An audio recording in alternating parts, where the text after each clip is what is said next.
Berserk is a series that doesn't hold back when it comes to pain and suffering, not shying away from showing characters being pushed to their absolute limits. There was certainly never any effort on Kentaro Miura's part to pander or conform to any notion of political correctness or reader expectations, opening up the floodgates for a wide array of topics to be explored, among them sexual violence in relation to things like trauma and power dynamics. When it comes to everything leading up to and encompassing the eclipse, I'm interested in examining the way these instances are presented within the manga as well as the 1997 anime, obviously limiting it to the Golden Age for the purposes of a streamlined comparison. The anime holds back on a lot of the heavier moments, either cutting out entire scenes or softening them to make them more digestible for a wider audience, something that makes a huge difference in how we experience the story. So, does this restraint serve to benefit it, or does it lose something crucial in the process? And with the manga, do the more graphic editions cross the line, or actually pay off in a way that develops themes and adds emotional weight? As it turns out, it's a bit of both. Obvious trigger warning ahead. The first instance of sexual violence in the Golden Age is Donovan's assault of Guts as a child, an incident omitted in the anime entirely, no doubt for censorship reasons. I initially wasn't that on board with Donovan, as I thought it did little except play into Miura's penchant for tragic backstories, but upon reflection its occurrence adds context and dimension to several key aspects of Guts' character, not just limited to his standoffish nature.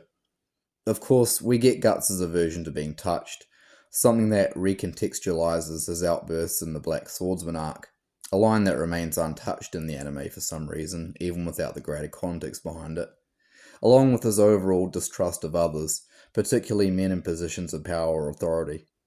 This could, and in the case of the anime does, remain perfectly understandable without Donovan, giving Guts his own adopted father attempted to kill him and led him to becoming the drifter we see at the beginning of the Golden Age. But moments like the water fight with Griffith have more impact when recalling Guts' past trauma, with Griffith's uninhibited, almost playful nakedness giving off the impression of vulnerability and comfortability in one's own skin, helping Guts to build up a semblance of trust early on. There's also the moment where Casca reveals Griffith sold his body for war funds, Guts responding in disbelief and no doubt recalling when he himself was sold off, albeit non-consensually. That likely reinforces some form of kinship through suffering between the two, something that potentially gives Guts more reason to stick by Griffith. Perhaps the most important and resonant payoff, though, is the Wounds chapter, where we see Guts grappling with his trauma in real time as he consummates his relationship with Casca. His only association with sex is violence, something he responds to with equal force and aggression as he begins to strangle Casca before coming to his senses, choosing to lay his suffering bare in an outpour of what he endured. Having been objectified by many a male aggressor through speech and attempts on her person, Casca affirms Guts' pain and symbolically licks his wounds, paralleling the psychological wounds being healed by their embrace in this moment. It's a beautiful conclusion to this particular through line, and gives Guts as a character reason to act in service of Casca going forward, whether this is manifested unhealthily, recklessly seeking revenge partially on her behalf in the Black Swordsman and Conviction arcs, or making her safety and sanity his priority as he goes on to do in the Millennium Empire arc and beyond. It's possibly the one thing that I can see to greatly benefiting the manga over the anime. Not only does it add that poignant extra layer of mutual healing between Guts and Casca, but it's also a perfect encapsulation of what the manga is going for overall. A seemingly endless, oppressive and enveloping grapple with darkness, where solace is found in moments of bonding with others, and the potential for this darkness to overwhelm you is held back and restrained by this essential support network. Now, that's not to say the manga's treatment of trauma spurred on by assault is always as grounded and resonant. We essentially lose Casca as a character entirely, in service of being relegated to a mere reminder of these themes, which I don't buy as being the best possible route to go at all, but that's a conversation for another day. This being said, the Casca flashbacks during her recovery in the cave are some of the most narratively dense and character-driven moments in the entirety of the Golden Age, basically remaining fully intact in the anime, and for good reason. Granted, they ultimately do more to flesh out Griffith and setting up some foundational aspects that come full circle and paying off later, but it's absolutely essential their dynamic is established this way, particularly when it comes to how they cross paths to begin with. I know Muir has been on record in saying a lot of the story's formation happened naturally as he wrote it, but it's hard to believe the eclipse wasn't planned out at this point in the story, as the through line demonstrates a level of consistency and foresight that's too specific for it to arise by accident. Griffith's first words to Casca come just as she's about to be assaulted by the nobleman she was sold to. Do you think somehow you've been chosen by God just because you're a nobleman? Immediately, Griffith is seen to be someone who despises notions of entitlement and grandeur held by those who believe their status gives them leeway to prey upon the most vulnerable members of society.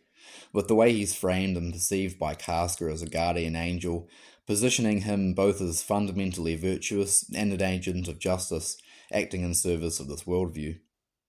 Having been saved from a fate that Casca later sees reflected in Gennon's pederasty servants, this perception of Griffith is something she holds as an objective truth, when the true objectivity of the matter is that the saviour complex Griffith has come to integrate into his persona is in full effect. It's important to note that Griffith never strikes the killing blow, instead giving Casca the agency and means to defend herself, something that the nobleman sought to rob of her. This would seem antithetical to the whole idea that Griffith is seeking credit for being the hero of Casca's story, at least in a traditional sense, but it's this precise action that only goes to tip us off more as to Griffith's true intent. By pushing Casca to make the kill, he introduces her to a potential future where she can continue to take control over her life through similar actions, with Griffith being the pathway into this future. She will forever associate Griffith with the first chance she was given to reclaim her autonomy, setting up a psychological dependence that can be reaffirmed by something as simple as a hand on the shoulder. And really, it's not like she had any other choice. Wandering the landscape as a defenseless child would be a recipe for disaster, and returning to her family would only risk having her end up in the same place she was just saved from. The power play in elevating Casca from bodily subordination has only locked her into an emotional allegiance for a man she'd die for, something that paid off with her becoming perhaps the band's most valuable asset. Now, there is the argument to be made that, as long as Griffith abides by the principles he preaches and allows Casca the freedom he promised in her implementation into the Hawks, it's not necessarily a net negative. She's objectively in a better place than she was before, and regardless of any manipulative intent on Griffith's part, she's still free to make her own decisions. Perhaps treating her as the victim in the situation is patronising, a take I don't personally hold, given the 4D level chess Griffith is operating on to exploit someone during a moment of great internal distress, but that I can maybe give the benefit of the doubt for the time being. Unfortunately, later events transpire to put things into perspective and show us what happens when Griffith loses the control he once had. Overhearing Guts and Casca discuss his vulnerability outside the wagon is perhaps his true turning point, as it confirms that any dependency Casca once had on him has now been transferred to Guts. The difference being that theirs is built up on a mutual, reciprocal foundation, elements that were sorely lacking in her dynamic with Griffith. Femto's rape of Casca is more than an ironic 180, with him subjecting her to what he previously saved her from. It's a spiteful regaining of control that instantly nullifies his supposedly noble act. The question that he posed the nobleman, do you think that you've been chosen by God, is recontextualized in a genius and tragic manner, seeing as Griffith literally been chosen by God and given free rein to do as thou wilt, leads him to exercise the same domination as the nobleman, solely because he has the ability to. Betrayal may be what people associate with Griffith's turn to Femto, but it's hard to deny hypocrisy contributing to a hatred of him as well. There's a reason Dante holds an especially low circle of hell for those who embody both. When it comes to privileged members of the upper class, the manga doesn't stop at just noblemen. The king's assault on his daughter following Griffith's capture and the knowledge that he took Charlotte's virginity is an incident omitted from the anime entirely, and in my opinion likely for the better. Its main justification narratively is that the king's lust and subsequent jealousy over Griffith tainting his daughter gives him reason to oversee such an extensive torture, even though Griffith's punishment is dished out accordingly during a time where torture methods like this were commonplace, and it could simply be assumed he's left to the devices of a particularly sadistic torturer while the king goes about his royal duties. Another reading, though, is that it contrasts the way Griffith came onto Charlotte with something even worse, which is reinforced by her response to the king's assault, aggressively rejecting him by kicking him away, something she never did with Griffith. This supposedly makes clear her willingness to allow Griffith her body, despite the initial refusal and hesitation we see in both the anime and the manga. Besides the obvious fact that Griffith's behaviour isn't excusable just because the king's was worse, I believe the omission of this moment actually leads to an even more nuanced, interesting conversation about consent without something totally indefensible to compare it to. We know that Charlotte holds Griffith in venerative esteem, but it's likely her sheltered nature within the court is what leads her to feel an act averse to such an advance, especially outside the context of marriage. Even if it's what she wants, her adherence to social expectations explains why she's tentative and outright refuses Griffith at first before seemingly giving in to him. In the manga, she even assists in his rescue afterwards, and when we return to her in the Millennium Empire arc, we find that she harbours the same admiration and borderline obsession with Griffith as she did before. However, on Griffith's end, it still isn't his right to make that push, as his intentions were far from mutual and instead focused solely on using Charlotte as a distraction from something he was grappling with personally. And despite the outcome seemingly not tainting her perception of him, it always had the potential to leave her in shambles, let alone give her trauma of her own, especially as she realised she had essentially been taken advantage of. The absence of the king's advances makes this a more layered and interesting conversation to have, in my opinion, and I genuinely think it contributes little to the manga, other than revealing someone we previously assumed to be one of the few genuine actors outside of the Hawks to be an abusive pervert. If I had to be charitable, I'd say it kind of pays off with the reason for the kingdom falling into disarray afterwards being due to the king's obsession with recapturing Griffith. But there's no reason these two events have to be so inextricably linked. There could be reasons for the kingdom's decline that maybe delve into the politicking that comprised a decent chunk of the Golden Age, or even something to do with the merging of the physical and astral realms that begins to occur post-eclipse. Both things I'd prefer over cynically flipping our perception of yet another male authority figure on its head.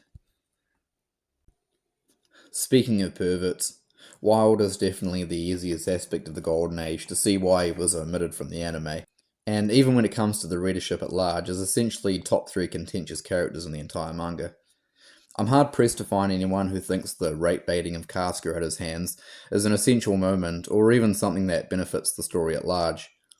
It's a cheap scare that hammers home the perception of Casca as a sex object, something that on its own is important to acknowledge and deal with, given the context of her being the Hawk's only female member, and the unfortunate reality that this treatment would have been commonplace.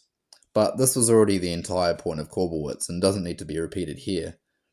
It feels like even bigger of a middle finger that it mirrors the Eclipse so closely, and is likely designed to. But the Eclipse has infinitely more of a purpose behind its shock value and makes sense for all characters involved. If anything, I think it would have made more sense for Casca to successfully repel Wyald, or if she's going to be humiliated to that extent, at least get her to score the killing blow. It would show her progression in combat, having been the solo leader of the Hawks for a year, and already having established to be third best in the Hawks, below Guts and Griffith. Unless there's something I'm missing, I think we're all more or less in agreement about that specific moment between Wyald and Casca. What is divisive, though, is Wyald to begin with, and even if it deviates slightly from the topic at hand, I think it's worthwhile focusing on defences for his inclusion overall, only one of which I really think holds weight and was clearly part of Miura's intent. We're initially led to believe that the attack led by Wyald and the Black Dogs was the prophesied eclipse, as evidenced by Guts' dialogue in this moment, only for the actual eclipse to occur and have the rug pulled out from under us. It's essentially a fake out that causes us to let our guard down once the threat has been dispatched, thinking that the worst is over, only to be shown this is unfortunately far from the case. I can't personally attest to this going over successfully, as I read the manga after I watched the anime, and as a result there may be some bias on my part, seeing as I personally think the eclipse holds a lot more impact without it. Anyone who went into the anime blind will tell you that they'd more or less relegated elements like Zod to their periphery, seeing as the supernatural elements are sparing and more on the fringes of the otherwise grounded medieval setting the Golden Age presents us. Of course, the anime omits the majority of the Black Swordsman arc, so it's easier to view with this mindset, but even through a manga reader's POV, The knowledge that a transition into all-out dark fantasy will occur doesn't mean that we know when or how, and if anything, the assumption is that the transition will be gradual rather than more or less all at once. The eclipse as an event is shocking and effective for other reasons regardless, but being bombarded with it when we don't get what's essentially a small-scale prelude hits hard in a what-the-fuck way that's simply unprecedented. Wyald defenders will also say he demonstrates how far Guts has come in combat since Zod, finally being able to dispatch an apostle one-on-one before overwhelming us with hundreds. But there's no way Guts couldn't have come far with him surviving in the eclipse as long as he did. It's a fairly self-evident fact when he's the last man left standing before the Skull Knight Ex Machina. There's also the argument that Wyald serves as an early showcase of sorts for the most depraved type of person who is offered power and is now able to wreak havoc and satisfy his sadistic urges using the new body he was granted. But this is something else that should just be self-evident from the eclipse, especially when we do get apostles like the Count and Rosine that do infinitely more for world building and lend some nuance and even potential sympathy, where it's already assumed from the eclipse that every apostle is essentially the same by default. Now, when it comes to the eclipse itself, there's definitely a conversation to be had regarding Miura's treatment of Casca, particularly through the lens of framing rather than writing or conceptualization. To put it bluntly, he shows every graphic detail over multiple pages, a contrast to the anime that only shows us select glimpses and snapshots while Guts reacts. The manga's depiction, being as graphic as it is, supposedly, according to readers, serves to place us squarely and abrasively in Guts' mindset, forcing us to experience the same helplessness as him. But whether this is the case or not, there's a clear difference in the way it's drawn when compared to something like Donovan. The over-sexualized and seemingly erotic nature of the framing at points gives a paradoxical effect where we're disturbed by the context, but it simultaneously instills thoughts of something like hentai that's intended to be arousing. Since you don't get the impression this is more about me than it does Miura, an easier way to look at it would be this. If you showed these panels to somebody who wasn't familiar with Berserk at all and knew nothing about the story, would they even think it was rape? Barring a few reaction shots and Casca's subdued protests at the start, I'd argue probably not. Now, this isn't me saying I believe Miura intended this moment to be arousing. On the contrary, he's hammering home the brutality of the situation by drawing it out for so long, as evidenced by the cutaways to Guts struggling and failing to stop it. And the fact that Casca is traumatized following the incident makes it clear there was no aspect of this that was meant to be perceived as enjoyable. However, that doesn't mean Miura's pornographic tendencies can't and don't manifest themselves in his art, and this is what makes it a paradoxical affair. Regardless of if there's some level of degenerate horniness on his part, it shows up in the final product. Perhaps unsurprisingly at this point, I'd say I prefer the anime's take, but there's good reason for this beyond my qualms with the nature of Miura's art. The brutality of the situation isn't lost on us without a 10-page breakdown, but more than that, the anime puts faith in its audience and its sparse placement of shots, leaving those details to our imagination. Something that I'd argue is more powerful than the imagery forcefully being shoved into our faces, essentially screaming for you to notice how dark and fucked up it is. Content restrictions, like the ones that lead to the explicit nature of Casca's rape being toned down, often force the creators to exercise creativity, which can lead to even more effective outcomes, not unlike technical limitations in live action. The anime's own stroke of genius is having the Bayolet theme play over the event, something we've heard time and time again, mainly in tandem with Griffith, but now taking on a whole new association. After episode 25, you simply can't hear that theme again and not think of that moment. Something that I think is equally as smart on Miura's part lies more in a parallel that can be read into the text. Femto's rape of Casca is comparable to him coming onto Charlotte in one specific regard. Both had a romantic attraction, and presumably would have wanted to consummate it through sex given the opportunity, but both received it in a context that made it predatory, or at the very least lacked affection on Griffith's end. With Charlotte, his intention was solely to take his mind off Guts, and with Casca, it was to psychologically break him through pure spite. When you get into the weeds, there is an argument to be made that the pornographic framing of her rape reflects this dualistic mindset, and raises feelings she had and may have even continued to harbour after Guts' return to the Hawks, But I think it's difficult to make a strong case for this, as the text lacks evidence of any lingering emotions towards Griffith on Casca's part following the eclipse. Not only does the trauma manifest immediately and deprive her of her own agency, but even when Shurike and Farnese explore the deepest recesses of her subconscious, the perfect moment to explore these supposedly conflicting feelings, Griffith is depicted as a giant black hawk casting a shadow over the landscape of her mind, reinforcing that she sees him as her violator, and that his violation of her is the core of her shattered psyche. It's also relevant to posit that symptoms of arousal can arise during real-life cases of assault. No story is automatically a perfect one-to-one with reality, and as such we have to question why an artist chooses to make the decisions they do. Insofar as explicit material as a whole goes, Miura cited freedom of expression and an intent to help push the medium forward by breaking taboos, but in doing so, has lent credence to whatever minuscule subset of people that take the Casca enjoyed it meme and run with it. As a result, the nature of her rape's depiction is left difficult to rationalise, though it's an enduring point of discussion that serves as a litmus test of sorts for how much criticism a reader is willing to engage in, even if the narrative foundation remains relatively strong. In the end, Berserk's treatment of sexual violence is a multifaceted topic to tackle, and the way it's handled in both the manga and anime offer slightly varying perspectives. Where the anime holds back, the manga confronts these moments head on, giving us raw depictions that force us to reckon with the brutality of the world and the effects they have on those who inhabit it. But even within that, there's a tension. At times, the detail provides a richer read on character and theme, but there are undeniably moments where the over-the-top shock value comes off unnecessary or even exploitative. Both approaches hold merit, but it's in this tension between suffering and solace that Berserk finds its most profound moments.